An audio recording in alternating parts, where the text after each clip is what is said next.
대통령의 권한을 공수처 등 공직자들로 구성된 국가공무원들이 판단해서 이런 식으로 나서는 게 맞냐? 의문을 가질 수밖에 없고요. 반갑습니다. 보수의 품격을 담은 정치 해석 김영윤 TV입니다. 2024년 12월 31일 마지막 날 인사드립니다. 가슴 먹먹하게 새해를 맞이할 대한민국이죠. 슬프지만 이 상황 자체가 오히려 대한민국을 살리는 기회가 아닌가라는 희망을 가져보는데요. 날마다 대한민국 헌정사상 초유의 일들이 일어나고 있습니다. 어느 정부에도 있을 수 없는 탄핵 중독, 민주당의 폭주가 이어지고 있고요. 국회 행정부를 견제한다라기보다는 국정마비를 노린 무차별 탄핵, 그리고 헌법 위반 행위를 하고 있죠. 여기에 중립기어 잡고 있어야 할 국회의장마저 부안해동해서 대통령 탄핵에 이어서 대통령 권한대행까지 탄핵을 시켰습니다. 마침내 직무정지가 된 대통령에게 체포영장이 청구되는 일까지 일어났습니다. 대한민국 헌정사상 처음 있는 일이죠. 윤석열 대통령 측은요, 적법한 수사에는 당당히 응한다. 그런데 지금 현재 체포영장 자체는 불법이다. 수사권이 없는 공수처가 이렇게 설쳐되는 건 신경 쓰지 않는 그쪽의 영역이다라고 이야기를 한 거죠. 그리고 헌재 권한쟁의 심판, 체포영장 효력정지 가처분 신청을 낼 것이다 라고 이야기를 했습니다. 여론전을 하고 있다라는 생각이 드는데요. 그러면서 의지를 보이는 거죠. 수사 깊이 지원할 의도 없다. 오히려 권력자라서 특혜가 아닌 피해를 보는 상황이다 라고 했습니다. 언론전, 여론전에 지금 속수무책으로 당하는 모양새인데요. 지금 윤석열 대통령을 지키는 건 우리 국민의 힘입니다. 관저 앞에서 윤석열 대통령 체포영장이 발부됐다라는 소식을 들은 국민들은 더욱 응집했죠. 사실 묻고 싶습니다. 뒷감당이 가능한지를. 30일 자정에 지역을 바꿔서 영장을 청구했고 그 다음날 서울 서부지방법원에서 영장이 발부가 됐고 이런 미스테리한 점들에 이재명이 있다라는 것, 윤석열 대통령의 직무정지 탄핵이 기각이 돼서 다시 돌아왔을 때 정말 뒷감당 자신 있는지 묻고 싶은데요. 영상 시작하겠습니다. 구독과 좋아요 버튼 꼭 눌러주시고요. 끝까지 시청 부탁드리겠습니다. 올해 마지막 날 이 공수처가 청구한 윤석열 대통령에 대한 체포영장 말만 들어도 좀 거시기 하죠. 현직 대통령 아직 직무가 정지되어 있는 상태지만 대통령입니다. 그런데 거기에 대해서 체포영장을 공수처가 청구했다라는 게 골 때리는 일이고 그 시각 자체도 웃기죠. 원래라면요, 공수처법 제31조를 보면요, 고위공직자 범죄사건 관할 법원이다라고 해서 정해져 있습니다. 공수처 검사가 기소한 고위공직자 범죄사건의 1심 재판은 서울중앙지방법원이 관할하도록 규정하고 있다라고 했습니다. 그런데 이 공수처 검사가 기소한 거다라고 얘기했지만 지금 현재 공수처가 윤석열 대통령에 대해서 기소 권한이 없다라는 겁니다. 왜 기소 권한이 없냐라면요, 대통령의 직무와 관련된 비리나 범죄에 대해서는 수사 개시를 할 수는 있죠.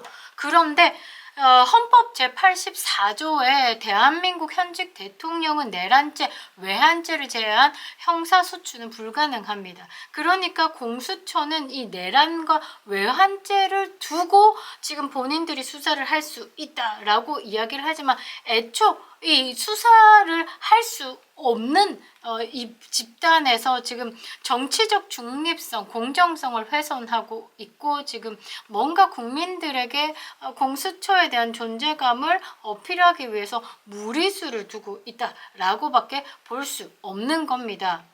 지금 공수처는요, 사실 억지를 쓰고 있는 거예요. 직권남용죄에 대한 수사 권한이 있다라면서 이 직권남용죄를 쭉 늘려가지고 여기에 관련된 게 내란 혐의가 있다. 이런 식으로 해서 지금 억지를 쓰고 있는 거죠. 사실 직권남용죄 같은 경우는 징역 5년 이하의 형이고 내란죄 같은 경우는 무기징역의 사형입니다. 이 완전히 이제 체질이 다른 법을 가지고 뭐 이 쭉 늘려가지고 끄트머리에 이건 내란으로 할 수 있을 것 같은데 이거 하나 가지고 지금 공수처가 수사를 하고 있다라는 거. 그러니까 윤석열 대통령 입장에서는 수사권도 없는 공수처가 이렇게 설쳐되고 있는데 내가 여기서 뭐 지금 체포영장이라든지 수사에 협조하라든지 이런 공문에 대해서는 볼 필요가 없다라고 판단을 한 거죠. 그런데 갑자기 오밤중에 그 전남 무안공항에서 항공기 사고가 났죠. 29일날 아침에 9시 3분에. 그런데 29일날 자정, 그러니까 30일 땡땡시에 이 서부지법에 영장을 청구합니다. 그 다음날 이 서부지법에서 영장이 발부가 되는 거죠. 이 서부지법도 문제가 있는 게요. 여러분들 많이 들어보셨을 것 같습니다. 민주당에서 이 헌법재판관 후보 추천을 했죠. 우리법 연구회 출신인 정계선, 마은혁, 이 사람들이 어디 있냐라고 이렇게 봤더니 지금 서울 서부지법 부장판사에 있다라는 것이고, 지금 이번에 이 영장을 발부한 판사를 쭉 보면요, 좌파 판사들이 소속되어 있는 우리법 연구회 회원입니다. 이 판사도 사실 김명수가 만든 이 우리법 연구회의 소속이다라는 것, 공교롭다라고 할까요? 왜 공수처가 관할 법원을 벗어나서 서부지법에 영장을 청구했는지, 그러니까 약간 뭐 쇼핑했다라고 봐야 되겠죠. 내가 지금까지 공수처가 이제 영장을 청구해가지고 한 번도 통과된 게 없습니다. 다 기각당했어요. 그러니까 내가 청구했을 때 기각 없이 이 발부를 해줄 판사를 찾아다녔다 정도로 봐야 되겠죠. 이재명이 판사 기피 신청 내고 재판부 기피 신청 내고 본인의 입맛에 맞는 사람 찾아서 지금 김동연 판사 띡 앉히고 막 이런 것처럼, 유창훈 판사 띡 앉히고 이런 것처럼 지금 이 공수처도 영장을 발부했을 때 탁탁탁 자동 머신처럼 나올 판사를 찾아갔다라고 봐도 뭐 과언이 아닐 것 같은데요. 근데 공수처가 지금 언론을 되게 잘 이용한다라는 게 보통 뭐 체포영장을 발부한다라고 하면 조용히 처리를 해야 됩니다. 체포영장 발부했다라는 것 자체가 증거인멸의 우려, 그리고 도주의 우려가 있을 때, 그러니까 못 도망가게 긴급하게 그 비밀스럽게 가야 되는 거죠. 그럼 밀행성을 보장하지 않고 이제 공수처의 지금 내용을 보면 윤석열 대통령 체포영장 발부하겠다, 발부했을 때 그 경호처와 부딪힘이 있을 때 나는 그 관할 경찰서와 함께 뭔가를 해결하겠다, 그러면서 이제 공수처가 우두머리라는 내란의 수괴다라는 혐의를 받는 윤석열이다 라면서 1월 6일까지 체포영장이 유효하기 때문에 그 안에 구금시켜 놓고 뭔가 조사를 하겠다, 그러면서 영장 발부 사유와 관련돼서 막 구구절절 막 뱉어내고 있습니다. 그러니까 이제 국민들에게 지금 공수처가 수사권이 있고 없고 나발이고 이거 상관없이 그냥 윤석열 대통령의 내란 수괴, 내란죄, 내란 수괴 이거를 각인시키기 위해서 지금 언론과 짬짬이가 돼서 공수처가 움직여주고 있다라는 겁니다.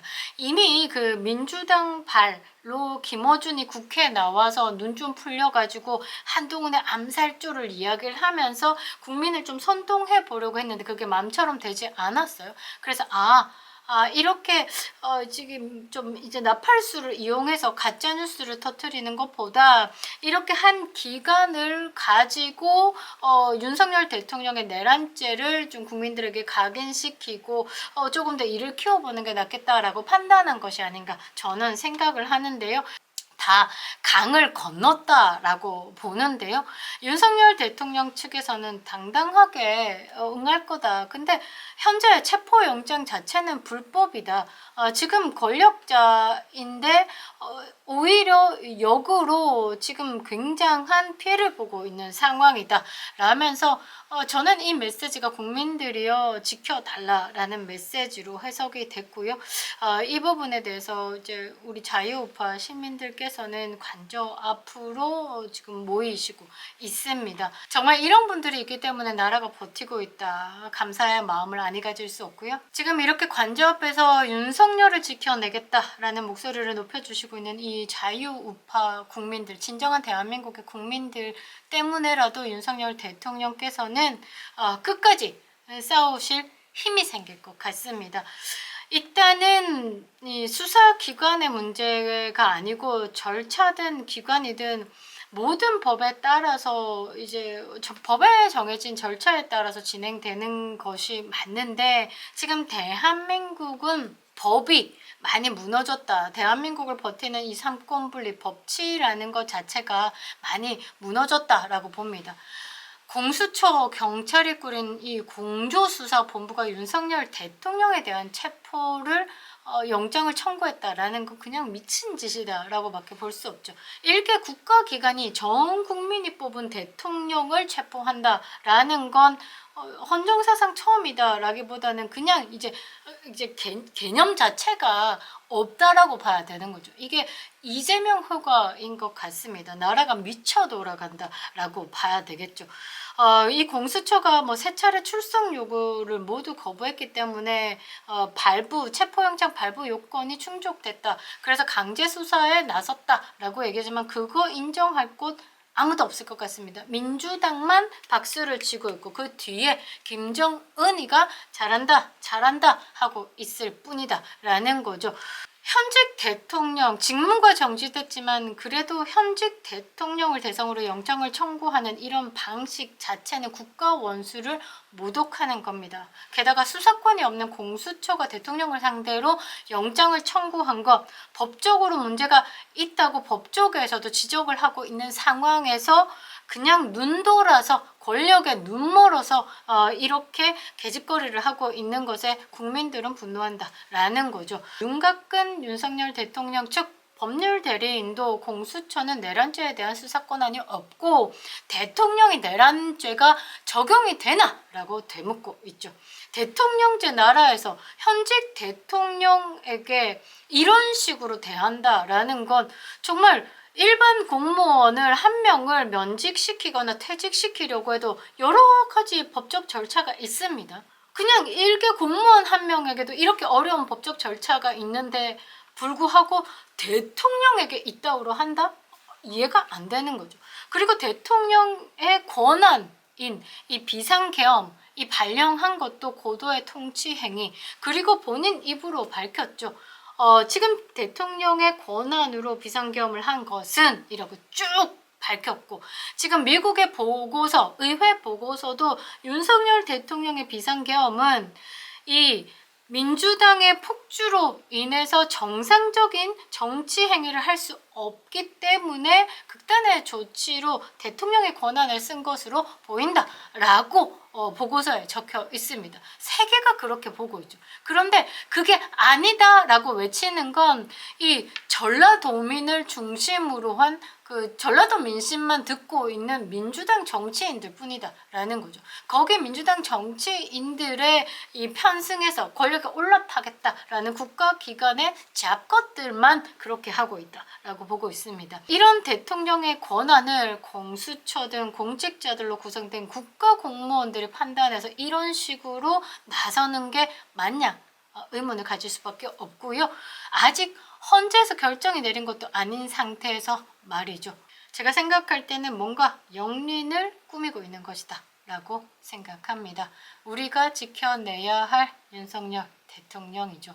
그립다 윤석열. 새해 복 많이 받으시기 바랍니다.